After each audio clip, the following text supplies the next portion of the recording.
नमस्कार, डेली 24 भारत देख रहे हैं आप। हमारी खास पेशकश में आप सभी का स्वागत है। मैं हूं आपके साथ सुरभि राजपूत। असम के चराईदेव इलाके में शिवसागर शहर से 28 किलोमीटर दूर अहोम युग के मोइदम को यूनेस्को की सूची में शामिल कर लिया गया है। पूर्वोत्तर से पहली बार किसी धरोहर को इस सूची में जगह मिली है। इसके साथ ही इस लिस्ट में भारतीय धरोहरों की संख्या 43 हो गई है। इससे पहले एशिया के किसी कब्रिस्तान को विश्व धरोहर घोषित नहीं किया गया था। मोइदम पिरामिड जैसी टीले नुमा संरचना है, जहाँ ताई अहोम राजवंश के सदस्यों को उनकी प्रिय चीजों के साथ दफनाया जाता था। चराईदेव के मोइदम की पूरी कहानी हम आपको बताएंगे। आप लोग वीडियो में अंत तक हमारे साथ बने रहेगा। पूर्वोत्तर की इस विरासत को यूनेस्को की सूची में शामिल होने के बाद पीएम मोदी ने भी बधाई दी है। बीते दिनों मन की बात कार्यक्रम में उन्होंने कहा कि अब लोग अहोम शासन और संस्कृति के बारे में जानेंगे। असम के चराईदेव मैदान को यूनेस्को वर्ल्ड हेरिटेज साइट में शामिल किया जा रहा है। इस लिस्ट में यह भारत की 43वीं लेकिन नॉर्थ ईस्ट की पहली साइट होगी।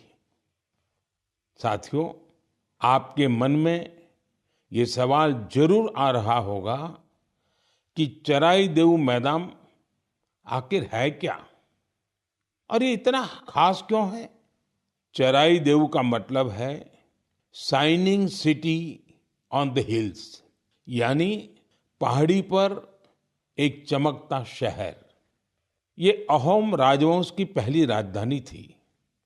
अहोम राजवंश के लोग अपने पूर्वजों के शव और उनकी कीमती चीजों को पारंपरिक रूप से मैदान में रखते थे। मैदान टीले नुमा एक ढांचा होता है जो ऊपर मिट्टी से ढका होता है और नीचे एक या उससे ज्यादा कमरे होते हैं। ये मैदान अहोम साम्राज्य के दिवंगत राजाओं और गणमान्य लोगों के प्रति श्रद्धा का प्रतीक है।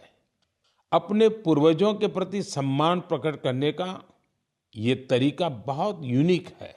असम के चराईदेव जिले में ये शाही कब्र स्थल है। ये भारत के महत्वपूर्ण मध्यकालीन अहोम राजवंश के शाही परिजनों के लिए बना कब्रगाह टीला है।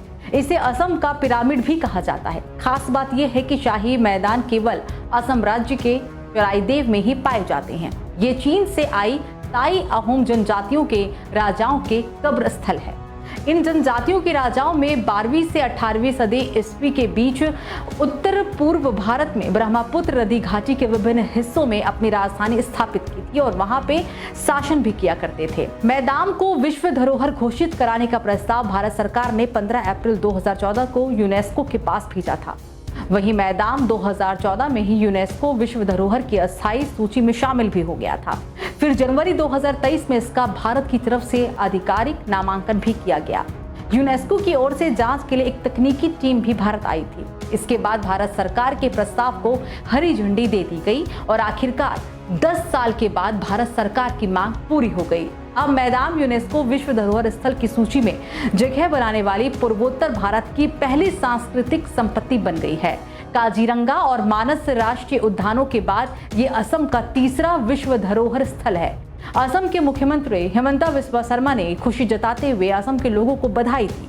तो वहीं इसी बीच जापान, चीन और अमेरिका की धरोहरों को भी यूनेस्को की सूची में शामिल किया गया है। तो ये खबर आपको कैसे लगी, आप हमें कमेंट सेक्शन में बताइएगा। बाकी देश और दुनिया की तमाम बड़ी खबरों को जानने के लिए आप देखते रहिए डेली 24 भारत। नमस्कार।